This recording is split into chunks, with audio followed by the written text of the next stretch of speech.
Alright, I'm going to go over a couple different things here.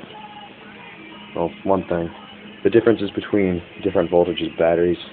I have a JG84, Tenergy 9.6, and a Tenergy 10.8 and 12 volt. The gun is wired to a large type, so I also have a large to small connector. Or small to large, not sure on that. Anyway, the difference between the batteries is rate of fire. So, with an 8.4, see if I can do this one-handed.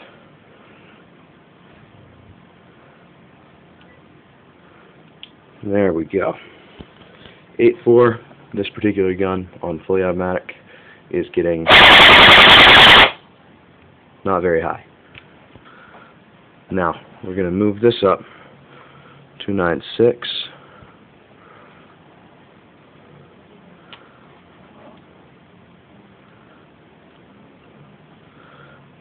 Now, this is going to be a little bit reduced in rate of fire just because I added more resistance by adding this connector.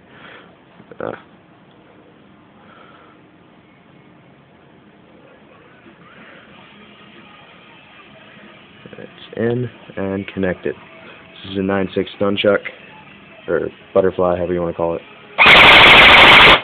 A lot higher. Also, this 8.4 is almost dead.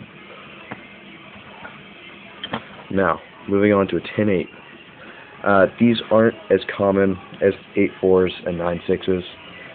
They're just below LiPo. The reason I have them is because all my batteries are NIM except that 8.4 I showed you. I prefer NIMs just because they're a bit safer, and if I want to, I can go ahead and top these off before a game.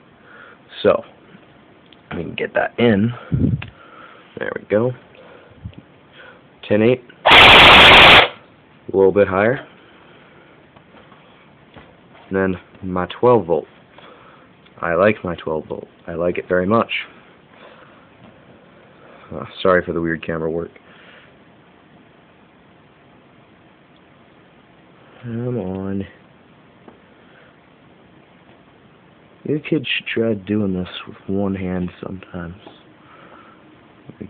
There we go. Clicked into place. Fully automatic, 12 volt. Just show you trigger response on that. Pretty much instant. Now, so, also, the 10.8 and the 12 volt are the same milliamp hourage, and this 9.6 is a 2000 mAh, which the mAh also means how long its overcharge will last, not just how long the charge will last. So if you have a higher voltage, higher mAh battery, it tends to have a little bit higher output than a lower voltage one, or lower mAh-age one. Also, all these batteries are the same brand. This is a JG battery, so it's not the highest of quality. And then, rate of fire wise, this has a JG super high torque motor, the red one, M93, and it's shooting about 405 FPS with the G&G gear set. So, it's pretty much all the drivetrain stuff. If you guys want, I'll go over mods on how to make your gun LiPoly ready for as little money as possible. And LiPoly also means 10.8 volt batteries. That's my definition of LiPoly. Well, you know what I mean. Higher voltage batteries than a 9.6. So, that's all for now. Toodles!